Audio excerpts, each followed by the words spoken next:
So it means most of the information that's getting fed to our brain is through our visual perception. And if you're looking at yourself in the mirror trying to place your body based on how it looks instead of how it feels, you're not really going to capitalize on the muscle. You're going to capitalize more on the movement, okay? And you always want to learn to train a muscle, not a movement, when you're trying to grow a muscle. So focus on the feeling, not the finish.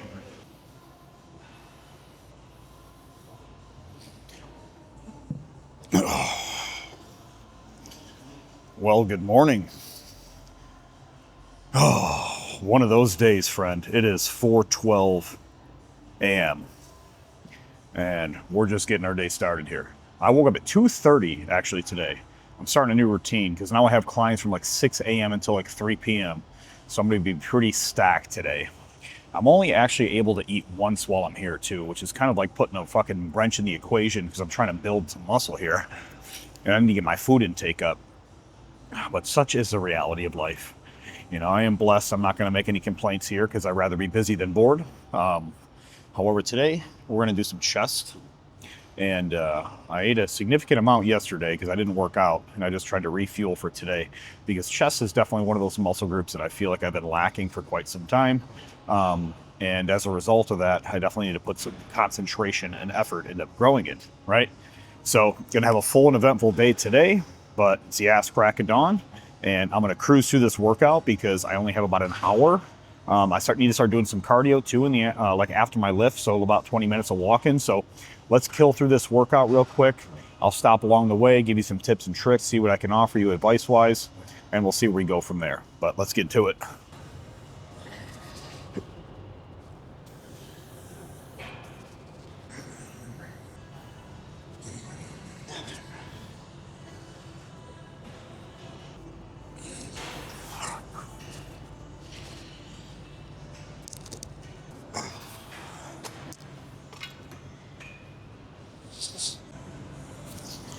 I like to warm up with something either cable driven or like we'll say pec minor focused, which means I'm either doing a dipping motion or I'm doing a pressing motion off of a cable.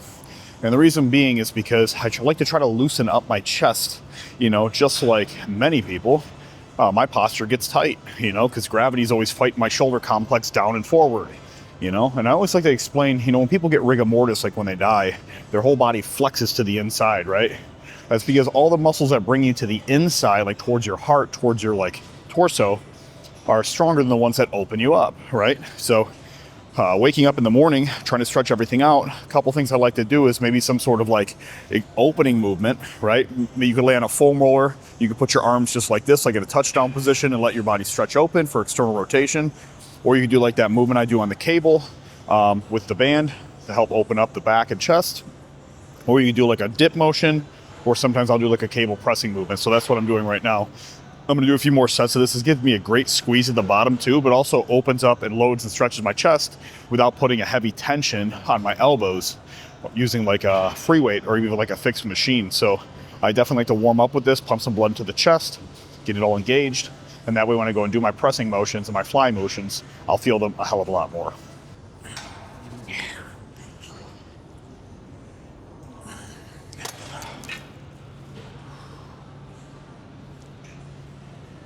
A couple of key tips there. Like whenever you're doing any type of pressing movement for your chest, you want to make sure your abs are engaged. Reason being is because the chest connects to the sternum, right? Which is going to be right here. It's the bone that is like, you can kind of feel right between your like chest muscles, like just below. There's a sternum there, and what you're doing is your chest connects into that pocket, but your abs also connect there too. So when you actually engage the abdomen, it'll kind of facilitate your whole frame, so that way you can actually stretch the chest properly. Because if you're getting this movement, like where you're opening and closing like this too much, you're actually taking stress into the spine and into the abs, and you're taking it out of the chest's ability to stretch, right? So you always want to keep the abs engaged when you're doing any type of pressing motion. That way you get more stretch coming from the chest and less stretch coming from the torso itself.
Always remember the key elements when you're doing any type of incline motion is, first and foremost, you need to make sure your shoulders are stable, okay? You can't be rounded too far forward like this. That's where you can get pain inside the bicep tendon because you're concave, right? Your chest can't stretch when it's already contracted, right? So we need to make sure the shoulders stay neutral, back in that position. Next thing is gonna be elbow and hand placement. You wanna always think about your wrist being on top of the elbow as a driving mechanism to squeeze your chest. Because if you go too wide or if you go too narrow, it's going to change the way the stress is distributed. You're going to get more either in the tricep or more in the shoulder and bicep. So if you want to engage the chest properly, you got to stay pretty rigid with your hands and learn to move from your elbows. Okay, I like to think about my hand being glued to the dumbbell, so I can't get any wrist deviation. I can't flex my wrist. It's got to be stiff and stable. Okay, so I could drive it out of the pocket. So when I can drive it, that's when I get my chest to squeeze. But if I'm just going like this, extending my hand, my chest doesn't move. I need to drive through the elbow, okay? Another thing could be angle. You don't want to go super wide because that'll compromise the shoulders. If you're taking a dumbbell and it's a free weight, your shoulder tends to internally rotate like that, and that's where injury happens, okay? So we want to make sure the elbows are placed a little bit more narrow to the sides. You don't want to go super wide, and then drive through the elbow, keep pushing your back into the seat. So I'm trying to like separate myself from the weight. I'm not just extending my arms, I'm trying to push my back into it simultaneously so I have a nice stable platform to be able to push from, okay? And if you're feeling too much in your shoulders, you may want to start with a machine because the free weights, they factor in the stability element of the movement, and more stability required means you're going to have less isolation. Because you're having to stabilize the weight itself with all these support groups, and you can't really capitalize on the intensity of the squeeze and the movement coming from just one muscle now. So in order to build a good chest, I recommend starting off with some machines until you gain a real understanding and feeling as to what it feels like when you're actually using the chest in its entirety, okay? Slow it down, control the weight. I only did 85s with that incline. So just taking it nice and slow.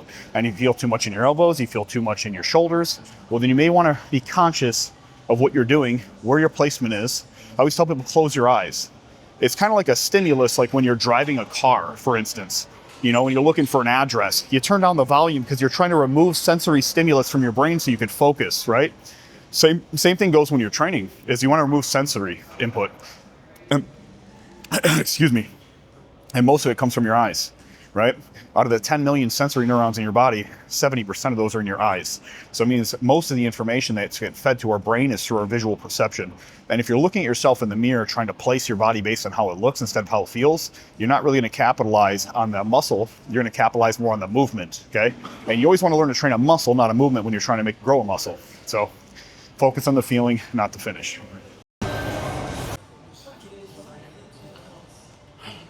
Okay.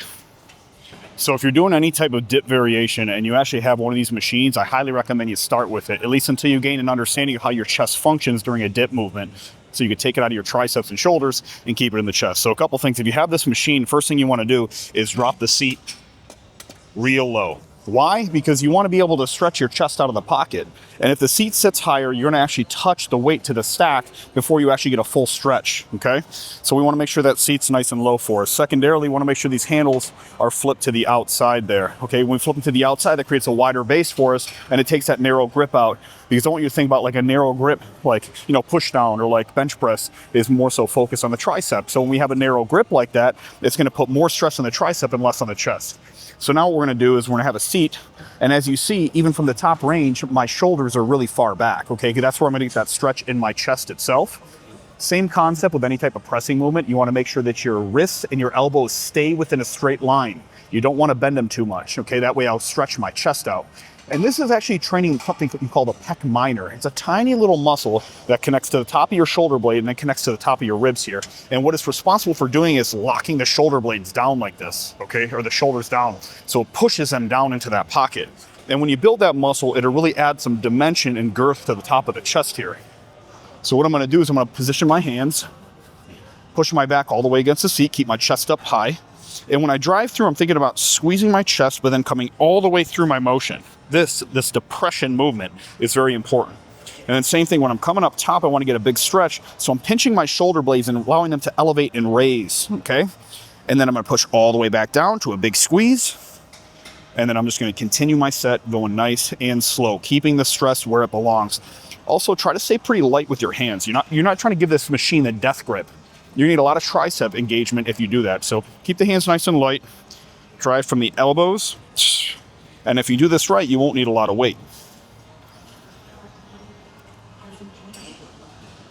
Ooh.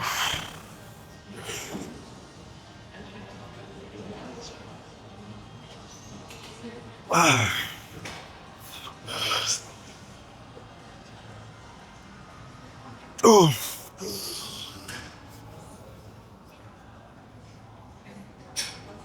Oh. Ooh.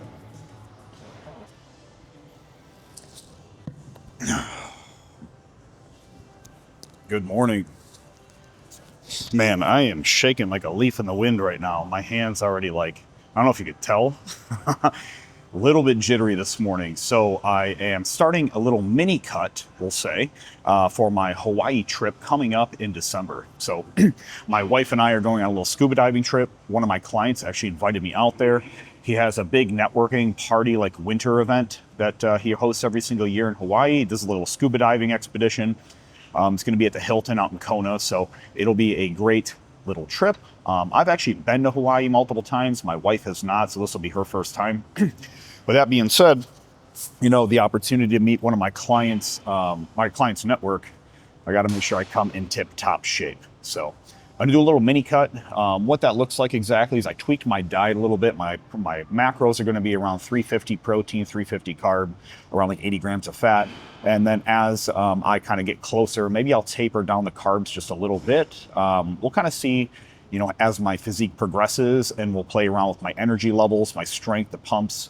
We'll take all those variables into consideration, and I'll make changes as I go. But overall, it's very look dominant, because when you do cut, when you're like going more towards a diet phase to lean out, of course you're going to feel like shit a little bit, right? Like you're eating less food and less energy than you're actually forcing your body to burn and consume.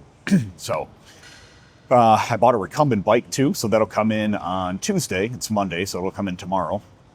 So that'll free up a little bit of stress, we'll say. So I'm not here for 14 hours working out first thing in the morning and then trying to get my cardio done after work, right? I'm going to have my cardio at home. That way I can just, kind of jump in, just to a different atmosphere, and then also I could play my fucking Switch while I'm sitting on the bike. Just trying to keep the entertainment vehicles open, because as you continue to cardio, it can get monotonous. Watching shows, I can't really watch a show too much, or YouTube videos. I feel like it needs to be more interactive to kind of take my mind off things. So then that's what we will do. So 8-week mini cut, told you the macros. I'm taking a lipolytic right now, which is like a fat cutting agent. And we'll kind of tweak the protocol a little bit as we go. I'll kind of see how my body's making progressions. But after this is over and we get back in Hawaii, I'm doing a really hard push after the holiday season, going right into the new year. And I'm going to be focusing on hitting another show. So the Olympia just passed this past weekend, and definitely got some feelings up a stirring. I remember when I was like a young kid, just sitting in my grandma's house, like, sleeping in her spare bedroom, just watching the Olympia late at night by myself. All my friends went off to college. I'm just sitting there trying to figure out my life. And it was definitely something that kind of kept me on track, gave me some structure, and kept me going, at least in terms of the bodybuilding scene. So it's added a lot of value to my life. And it definitely gets the nostalgia feeling stirring up when I see something like that, especially when you see somebody ending an era. Like C-Bum just kind of finished competing last year. And this was the first Olympia. He hasn't competed in like 7 years or so. And it's just one of those things where you realize legacy is probably one of the most important things a man can leave behind, right? I think one of the most purpose-driven things in life is to be admired, remembered, and even missed. So looking forward to trying to create that even for myself in some way, shape, or form, but who knows how that'll turn out, right? Little pro tip for you, your arms are just like your legs, right? Your shoulders are glute, your triceps are your quads, your biceps are your hamstrings, your forearms are your calves, right? And then your hands, obviously your foot, right? So I always recommend we start with triceps, because when we pull some blood into the tricep, it's going to do two things. Number one, it's going to neutralize your shoulders, right? Imagine trying to squat when like you're really tight in your hips and you're like folded forward.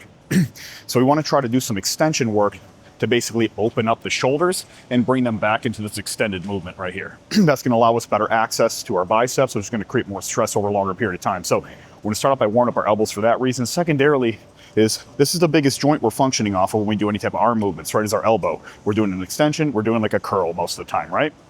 So we want to make sure this area is well lubricated, okay? So put a lot of blood into the surrounding tissues. It'll help open up and expand that joint, allow for better access and growth. So I always start off with doing about like 3 sets of just like light push downs. Do a little bit of separation too, but mainly my goal is just try to pump a bunch of blood into the back of the tricep. So not really focusing too heavy with the weight, nice and light, slow squeezes, about 20 reps-ish.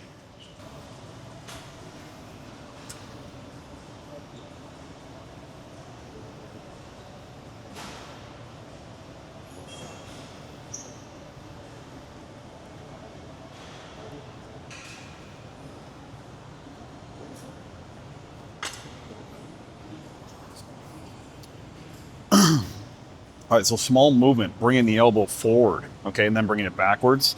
If you could do this without getting momentum in a swing, you're gonna get actually a big stretch in the back of the tricep, because it connects to the shoulder blade. So one of its primary functions is the extension of the arm coming backwards. So when I'm bringing my elbow forward, I'm allowing it a good stretch, given that I'm not bringing my whole shoulder forward and backward. I'm just trying to bring the elbow, okay? I want to keep the shoulder blade anchored in place so that way I can stretch the whole tricep. But the idea here is getting a full stretch, opening and getting access up here, especially if you lack development in the upper part of the tricep where it connects to the shoulder. We need to make sure we get a full range of motion and stretch in here. And that way we can kind of get a roll through, but I'm not shooting it down with momentum. I'm getting a nice slow roll in the tricep. And I'm coming to a flexing position just like that. That's going to allow us much greater development over across that long head of the tricep, which is right in the back of the arm here, to add some more thickness to it. All right.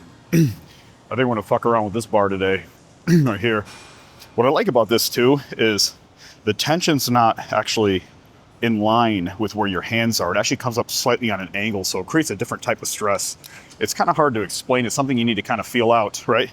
Because when it's like right here, it feels like it's really heavy in the wrists, but when it comes up on an angle, it feels like it's just a lot better. I don't know. It's hard to explain. But this bar I like to use for lat pullovers because it creates that same line of tension. Like I was saying, the weight's not actually in line with the hand like a straight bar. It's kind of up slightly on an angle, so it trails behind the hand. Okay, so I'm gonna do a little bit of tricep work with this as well. I'm gonna go wide, and I'm also gonna go narrow with this grip. So I'm gonna grab it right here. Nice slow movement.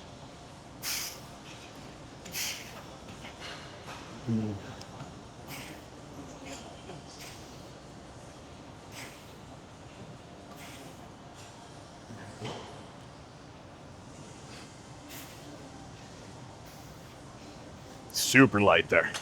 Grab it up top, narrow. More of a push down now.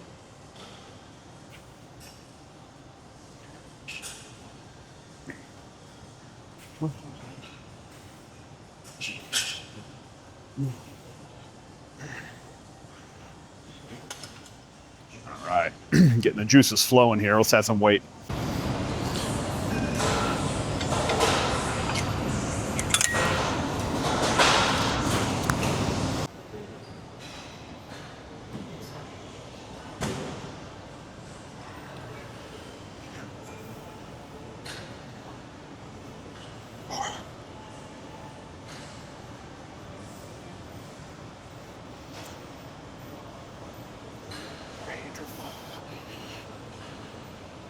Oh.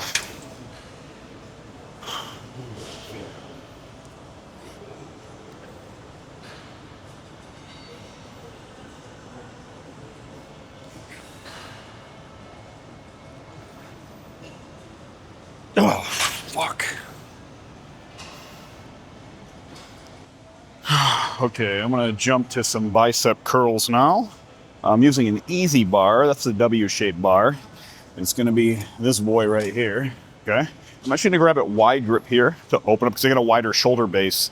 So it's not that I don't like doing more narrow grips. It's more so the shoulder rotation and also the width of the shoulder frame itself. And what I mean by that is if I have shoulders all the way out here, right, and then I'm grabbing a narrow grip right here, it's going to internally rotate my arms, right? And we don't want that, because when we internally rotate the arm like this, it's going to limit the ability to actually utilize the bicep at its fullest, right? Because what we need to do is we need to be able to rotate the hand, supinate this underarm, this forearm right here, all the way open. And that's really hard to do when you're in this position, right? It's really hard to rotate it through. So instead, when we go a little bit wider, it helps us open up to external rotation and let us actually open up that bicep to a full stretch and squeeze. So I like to go a little bit wider with the space, that way I can get a lean back too, and we'll get full range of motion. So it's gonna look like this.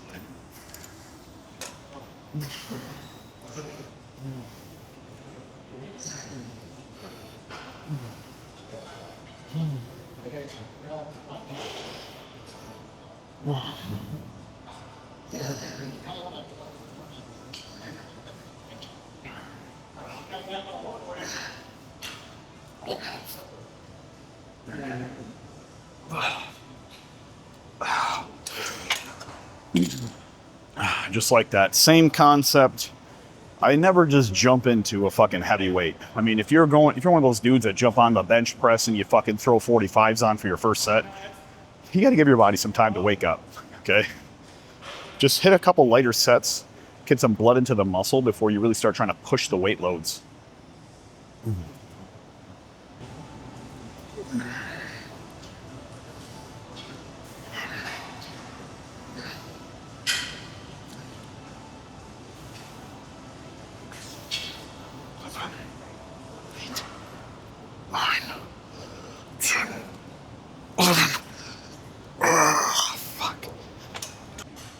Another tip too is you want to get some distance from the cable. You don't want to be right underneath it, because then you're going to get this like narrow, like pulling movement. It's going to put a lot of stress on your forearms.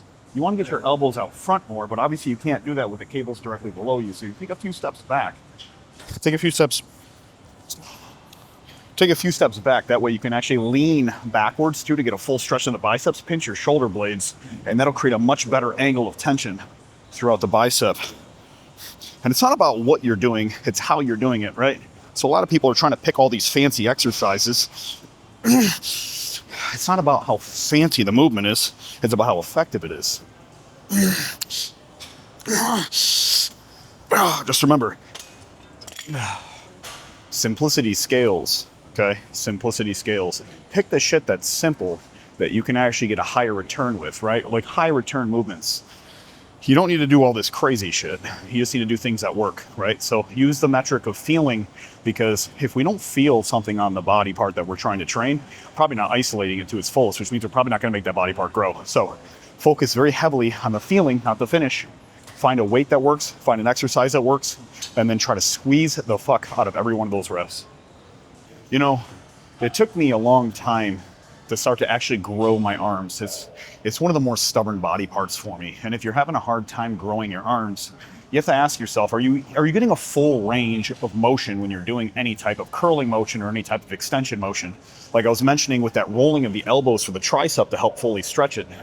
You know, a lot of people have this like propensity to get a good squeeze, right? They're focused so heavily on a squeeze at the top range, but seldom do they ever open up the entire joint of the elbow and the shoulder and get the bicep fully accessed, right? And that has a lot to do with their posture, like coming forward like this. That plays a significant role in your ability to use that. But what we want to focus on is getting some sort of loaded stretching. And when I started doing that, I started noticing a significant growth in my biceps, because I'm actually getting a full range of motion now instead of this half-assed top rep range, right? So what I like to do is some sort of loaded stretch. It'd be like if you're just doing a bunch of hamstring curls, but you're never actually doing some RDLs, which can really help grow your hamstrings significantly. So you need to do some sort of loaded stretching, open up the joint in its integrity. So I started doing these incline curls with a slight variation. I actually put myself up on the bench. As you've noticed in other videos, I'll actually put my feet up here and I'll lean back. That way I can get my shoulder blades over it. Because what I'm trying to do also is take out this rounding movement. And a lot of guys, if they just lay backwards, they're going to put their shoulders forward like this, and they're not going to get that full access that I'm looking for, right? So instead, what I need to do is open up my posture all the way. And you'll notice, like if my arm looks like this right now, right? Biceps already shortened, it's kind of like rotated in. But if I go like this and I open it up, you'll even notice a difference in like the visibility of my arm too, the aesthetic appeal of it, opposed to like this where it's rotated in, right? So what I want to do is open up all the way. And the only way I can do that is if I'm actually pinching my shoulder blades and not bringing them forward. So let me show you what I'm talking about. All right, first things first, I'm going to put the bench up here for the seat for my feet. That way I can get up a little bit higher, pin myself on the bench, pinch my shoulder blades, rotate my hands open, and then that's when I'm going to try to curl from the pinky side of my hand to get full access to the biceps. So again, pinching my shoulder blades is the key element here, and curling through the pinky side of my hands. So I'm trying to pin my back up against that, and that's why I bring my legs up, because it helps me do that a little bit easier. Oh. Oh. Oh.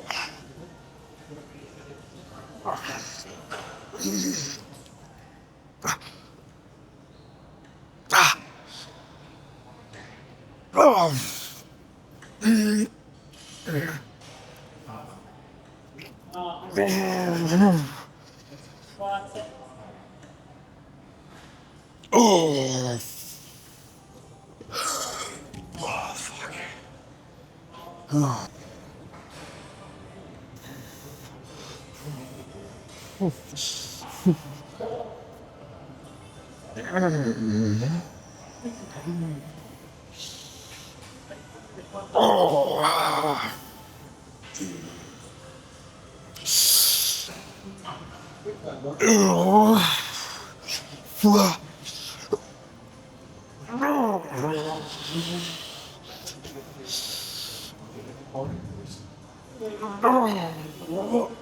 Oh.